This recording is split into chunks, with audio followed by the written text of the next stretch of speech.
Hello everyone, আসসালামু আলাইকুম। কেমন আছেন সবাই? আলহামদুলিল্লাহ, আপনাদের দোয়ায় ও ভালোবাসায় আমিও ভালো আছি। আজকে চলে আসলাম ছোট্ট একটি ব্লগ ভিডিও নিয়ে আপনাদের সাথে গল্প সল্প করতে। তো বাড়িতে আসছি, অনেক দিন হয়েছে, এখন আবার ঢাকা চলে যাব। তো আপনাদের ভাই আমাদেরকে নিতে আসছে। তো বৃহস্পতিবার আসছে আর আজকে শুক্রবার আমার দুলাভাইকে দাওয়াত করেছি। তো দুই জামাই একসাথে হবে, সেজন্য ছোটোখাটো কিছু আয়োজন চলতেছে আমাদের বাসায়।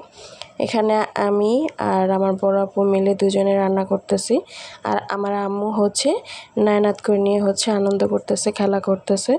যাই হোক, তাই ছোটোখাটো কিছু আয়োজন, সেগুলো রান্না বান্না আপনাদের সাথে শেয়ার করার চেষ্টা করেছি। জানি না কেমন হয়েছে, ভালো লাগলে অবশ্যই কমেন্ট করে জানাবেন, ভুল ত্রুটি হলেও কমেন্ট করে জানাবেন। তো এখানে গরু গোশ বসায় দিছি। তারপরে দেশি মাছ, যেহেতু আপনাদের ভাইয়া বাইরের চাষের কোনো মাছ খায় না, সে দেশি মাছই খায়, সেজন্য দেশি মাছ ভুনা করতেছি। আর এখানে রোস্ট অবশ্য বাচ্চাদের জন্য, আপনাদের ভাইয়া ফার্মের মুরগি খায় না, সেজন্য বাচ্চাদের জন্য শুধু রোস্ট আর পোলাও করা হয়েছে। আর এগুলো আমরা খাবো বড়রা। যাই হোক, রান্নাবান্না শেষের পর্যায়ে এখন শুধু বাড়াবাড়ি চলতেছে আর কি। সব কিছু আমরা লাকড়ি চুলায় রান্না করেছি। তো লাকড়ি চুলায় হাঁড়ি পাতিল তো আর ঘরে নেওয়া যাবে না, সেজন্য সব কিছু আর কি ছোট ছোট বাটিতে করে বেড়ে তারপরে ঘরে নিয়ে যাচ্ছি। আর আমাদের রান্নাবান্না কমপ্লিট হয়ে গিয়েছে। এখন আমার দুলাভাইয়ের জন্য আমরা সকলে অপেক্ষা করতেছি। তো ভাবতেছি ফাঁকের উপর আপনাদের সাথে দুপুরের আয়োজনটা শেয়ার করে দিই। তো দুপুরে খাওয়া দাওয়া শেষ করে আমরা সবাই একটু রেস্ট নিয়েছি। রেস্ট নেওয়ার পর দুলাভাই, মানে কি দুই জামাই আর শালা মিলে চলে গিয়েছিল বাজারে। ঘরের রং করানো হয়েছে, এখন টুকিটাকি কিছু কাজ করতে হবে সেজন্য।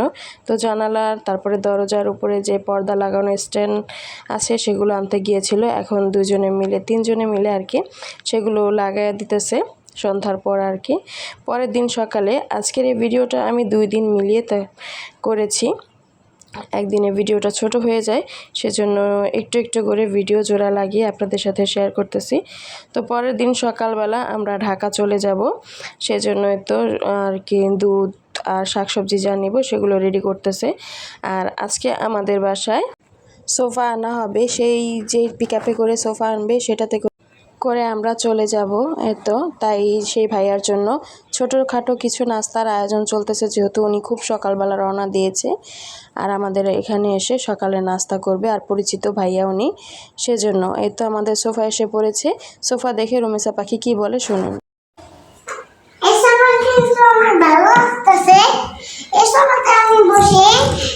বসবো এই সোফাটা আমি ঘুমাবো, এই সোফাতে তোমার এই সোফাতে আমি খাবো।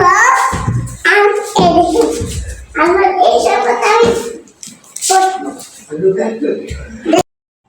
দেখতেই পেলেন আমার মেয়ে সোফা দেখে কতটা খুশি হয়েছে, আনন্দিত হয়েছে।